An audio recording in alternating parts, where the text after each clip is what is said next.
ಕರ್ತನಲ್ಲಿ ಪ್ರಿಯರೇ, 10,000 ಸಬ್ಸ್ಕ್ರೈಬರ್ಗಾಗಿ ದೇವರಿಗೆ ನಾನು ವಂದಿಸುತ್ತೇನೆ ಮತ್ತು ನನ್ನ ಚಾನೆಲ್ಗೆ ಸಬ್ಸ್ಕ್ರೈಬ್ ಮಾಡಿರುವಂಥ ನಿಮಗೆಲ್ಲ ನನ್ನ ಧನ್ಯವಾದಗಳು. ಈ ವಿಡಿಯೋ ನೋಡ್ತಾ ಇರುವಂಥ ಎಲ್ಲರಿಗೂ ಯೇಸುವಿನ ಮಧುರ ನಾಮದಲ್ಲಿ ವಂದಿಸುತ್ತೇನೆ. ಯೇಸುವಂತೆ ಜೀವಿಸುವುದು ಎಂಬ ಅಂಶದ ಕೆಳಗಡೆ ಶತ್ರುವನ್ನ ಪ್ರೀತಿಸುವುದು ಭಾಗ 2ಕ್ಕೆ ನಿಮಗೆ ಸ್ವಾಗತ. ಯೇಸು ಕ್ರಿಸ್ತರು ಶತ್ರುಗಳನ್ನ ಪ್ರೀತಿಸಬೇಕೆಂದು ಹೇಳಿದ್ದಾರಾ ಎಂದು ಯೋಚಿಸುತ್ತಿರುವಿರಾ? ಹೌದು ಪ್ರಿಯರೇ, ಪರ್ವತ ಪ್ರಸಂಗದಲ್ಲಿ ಈ ಪರ್ವತ ಪ್ರಸಂಗ ಮತ್ತಾಯ 5ನೇ ಅಧ್ಯಾಯ 6ನೇ ಅಧ್ಯಾಯ 7ನೇ ಅಧ್ಯಾಯದಲ್ಲಿ ನೋಡುತ್ತೇವೆ. ಆದರೂ ಶತ್ರುಗಳ ಕುರಿತಾಗಿ ಹೇಳುವಾಗ, ಆದರೆ ನಾನು ನಿಮಗೆ ಹೇಳುವುದೇನೆಂದರೆ ನಿಮ್ಮ ವೈರಿಗಳನ್ನು ಪ್ರೀತಿಸಿರಿ ಎಂದು ಹೇಳಿದರು. ಸರಿ, ಹೇಳಿದ್ದಾರೆ.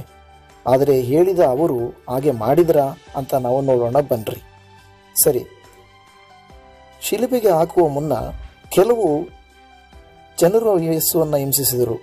ಕೈಗಳಿಗೆ ಮೊಳೆ ಹೊಡೆದರು, ಕಾಳುಗಳಿಗೆ ಮೊಳೆ ಹೊಡೆದರು, ತಲೆಯ ಮೇಲೆ ಮುಳ್ಳಿನ ಕಿರೀಟವನ್ನು ಇಟ್ಟರು, ವಸ್ತ್ರವನ್ನು ಚೀಟಿ ಹಾಕಿದರು, ಚಾಟಿಯಲ್ಲಿ ಹೊಡೆದರು, ಕೆನ್ನೆಗೆ ಹೊಡೆದರು, ಅನೇಕ ವಿಧವಾದ ಹಿಂಸೆಗಳನ್ನು ಹಾದು ಹೋದರು.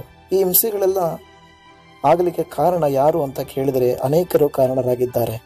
ಅದರಲ್ಲಿ ಮುಖ್ಯವಾಗಿ ತನ್ನ ಶಿಷ್ಯನಾದ ಯೂದನು. 12 ಜನ ಶಿಷ್ಯರಲ್ಲಿ ಇವನು ಒಬ್ಬನು. ಬರೀ 30 ಬೆಳ್ಳಿ ನಾಣ್ಯಗಳಿಗಾಗಿ ಯೇಸುವನ್ನು ಹಿಡಿಕೊಟ್ಟನು. ಅವರು ಹಿಡಿಕೊಟ್ಟ ಘಟನೆಯನ್ನ ಓದೋಣ ಬನ್ನಿ. ಯೂದನು ಯೇಸುವಿನ ಬಳಿಗೆ ಬಂದು, ಗುರುವೇ ನಮಸ್ಕಾರ ಎಂದು ಹೇಳಿ ಆತನಿಗೆ ಮುದ್ದಿಟ್ಟನು. ಯೂದನು ಯೇಸುವಿಗೆ ಮುದ್ದಿಟ್ಟು ಹಿಡಿಕೊಟ್ಟನು.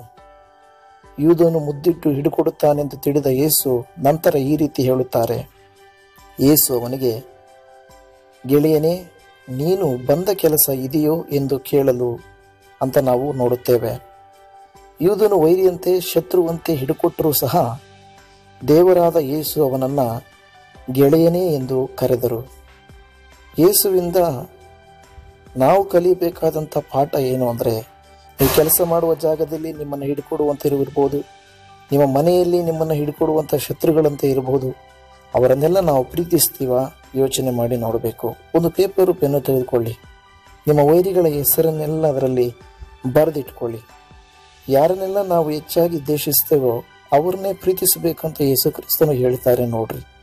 ಹೌದು ಪ್ರಿಯರೇ, ನಾವು ಯೇಸುವನ್ನ ನೆನೆಸಿ ಆತನಲ್ಲಿ ನೆಲೆಗೊಂಡಿದ್ದೇವೆ ಎಂದು ಹೇಳುವವನು ಆತನು ನಡೆದ ಹಾಗೆ ನಾವು ನಡೆಯಬೇಕು. ಯೇಸುವಂತೆ ಜೀವಿಸುವವನೇ ಕ್ರೈಸ್ತನು. ಆಮೇನ್. ದೇವರ ಈ ವಿಡಿಯೋ ಮುಖಾಂತರವಾಗಿ ನಿಮ್ಮನ್ನು ಅನುಗ್ರಹಿಸಲಿ. ಈ ರೀತಿಯಾದ ಇನ್ನೂ ಹಲವು ವಿಡಿಯೋಗಳಿಗಾಗಿ ನಿಮ್ಮ ಚಾನಲ್ಗೆ ಸಬ್ಸ್ಕ್ರೈಬ್ ಮಾಡಿರಿ. ವಿಶೇಷವಾಗಿ 10,000 ಸಬ್ಸ್ಕ್ರೈಬ್ಗಳಿಗಾಗಿ ನಾನು ದೇವರಿಗೆ ವಂದಿಸ್ತೇನೆ. ನನ್ನ ಚಾನಲ್ಗೆ ಸಬ್ಸ್ಕ್ರೈಬ್ ಮಾಡಿದ ಎಲ್ಲರಿಗೂ ವಂದನೆಗಳನ್ನು ತಿಳಿಸುವಂಥವನಾಗಿದ್ದೇನೆ. ದೇವರು ನಿಮ್ಮನ್ನು ಇನ್ನೂ ಹೇರಳವಾಗಿ ಅನುಗ್ರಹಿಸಲಿ. ಆಮೇನ್.